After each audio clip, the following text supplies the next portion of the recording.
तो आज की क्लास में we will discuss an important topic gender. We will explore different types of genders including masculine, feminine, common and neuter genders with examples that will help you understand how to use them correctly in sentences. अब gender होता क्या है? एक simple definition है, संज्ञा के जिस रूप से उसके स्त्री या पुरुष जाति होने का बोध हो उसे हम जेंडर बोलते हैं. In language gender helps us categorize nouns based on whether they are male, female or neuter. The terms gender and sex are often used interchangeably but they refer to different concepts. Sex person की biological characteristics को बताता है. It refers to biological characteristics that define humans and other living organisms as male or female. It is based on physical attributes and assigned at birth. लेकिन in grammar हम sex नहीं gender term use करते हैं, जैसे masculine gender, feminine gender, common gender and neutral gender. Female gender, male gender ये non standard English में आता है. या तो फीमेल सेक्स या मेल सेक्स कहिए या फिर मैस्कुलिन जेंडर या फेमिनिन जेंडर कहिए. If you are discussing biology और physical traits, sex is the correct term. If you are talking about grammar और language, gender is the appropriate term. So there are four main categories of grammatical gender. तो पहला है masculine gender. इसके अंदर वो nouns आते हैं जो male beings को represent करते हैं. इसके अंदर जो nouns आते हैं वो पुरुष जाति का बोध कराते हैं. These includes people like man, boy, uncle, father, as well as animals like lion, tiger, etc. तो दूसरा है फेमिनिन जेंडर. इसके अंदर वो नाउन्स आते हैं जो फीमेल बीइंग्स को रिप्रेजेंट करते हैं. इसके अंदर जो नाउन्स आते हैं वो स्त्री जाति का बोध कराते हैं.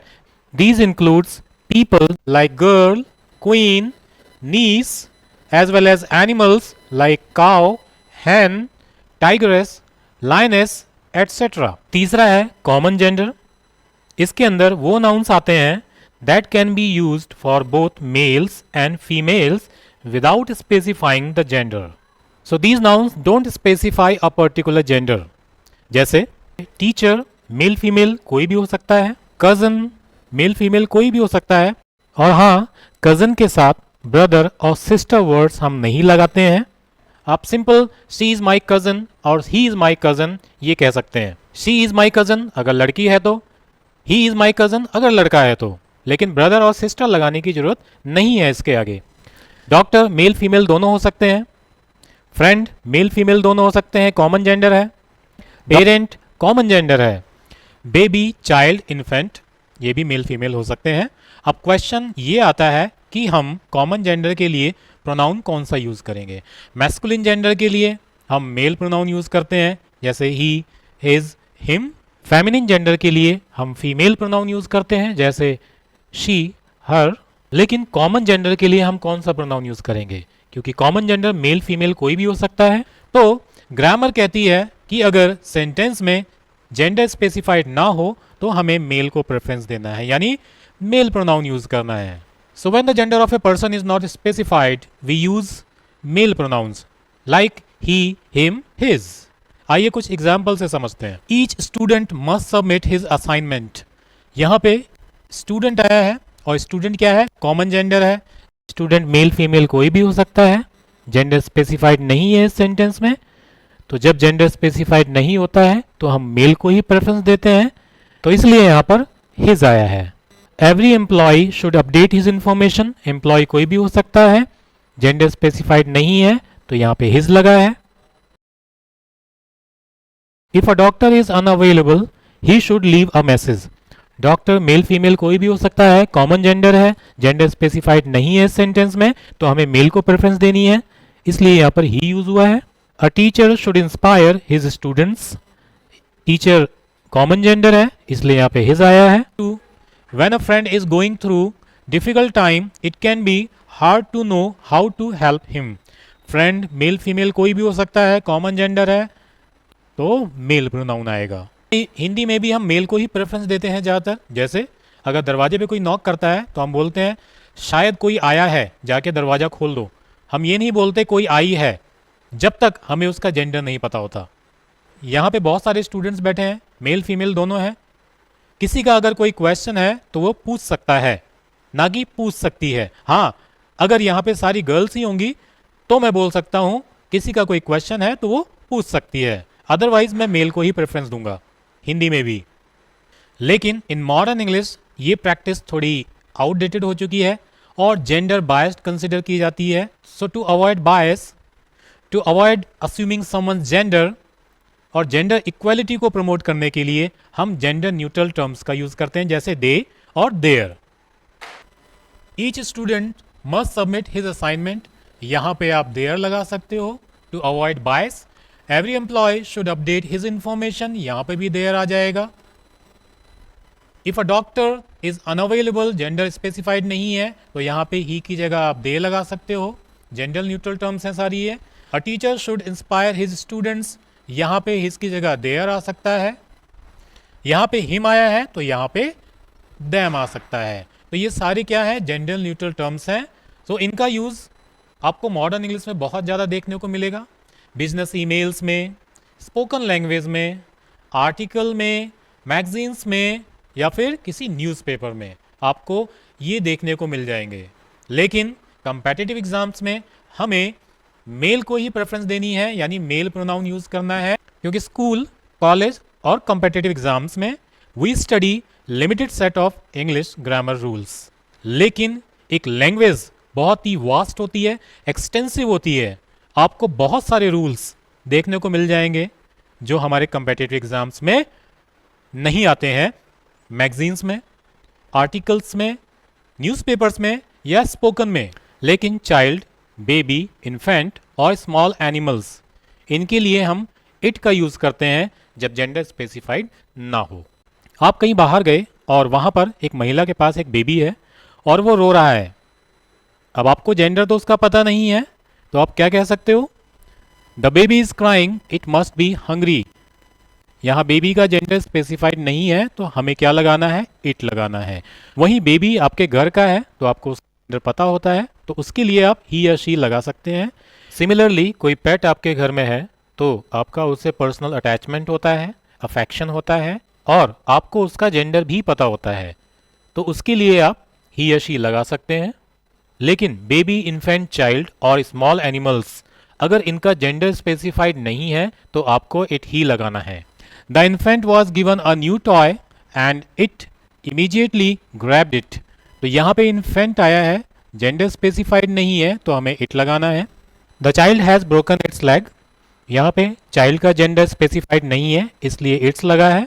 The kitten is playing, it is so cute. Small animals अभी बताया था, अगर जेंडर स्पेसिफाइड नहीं है इनका तो हम इट लगाएंगे। The cat is sleeping on the couch, it looks so relaxed. Small animals के लिए हम इट लगाते हैं। लेकिन अगर आपने कैट घर में पाली हुई है तो आपको उसका जेंडर पता होता है, आप उसके लिए ही या शी लगा सकते हैं, अदरवाइज इनके लिए इट लगेगा। We generally don't pay much attention to the gender of small animals like kitten, rabbit, mouse, bird etcetera. अगर हम कहीं बाहर हैं and we see a small animal, we usually don't consider its gender, तो उसके लिए हम इट लगाते हैं।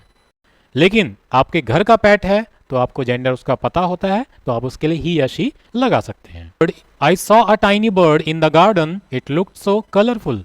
बर्ड जेंडर स्पेसिफाइड नहीं है, आपको इट लगाना है। लेकिन कोई पक्षी आपने घर में पाला हुआ है तो उसका जेंडर अक्सर हमें पता होता है, उसके लिए आप ही या शी लगा सकते हैं। Our rabbit Daisy loves to hop around the yard, she is so curious.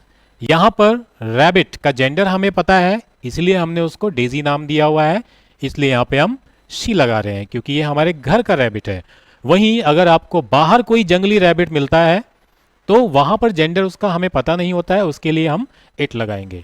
The parrot is very chatty, she mimics everything we say. यहाँ पे पैरट हमने घर में पाला हुआ है तो हमें जेंडर उसका पता है इसलिए हमने शी लगाया है। लेकिन अगर बाहर से कोई पैरट उड़ता हुआ आया है तो वहां पर उसके लिए आप क्या लगाओगे? इट लगाओगे। अब हम जेंडर के कुछ रूल्स को डिस्कस करेंगे जिसके अंदर हम सीखेंगे कि कैसे मैस्कुलिन नाउन्स को उनके फेमिनिन फॉर्म्स में चेंज किया जाता है। कुछ नाउन्स ऐसे होते हैं जिनका फेमिनिन फॉर्म बिल्कुल ही डिफरेंट होता है, जैसे सन का डॉटर, ब्रदर का सिस्टर, फादर का मदर, हस्बैंड का वाइफ, नेफ्यू का नीस, बुल का काउ, अंकल का आंट।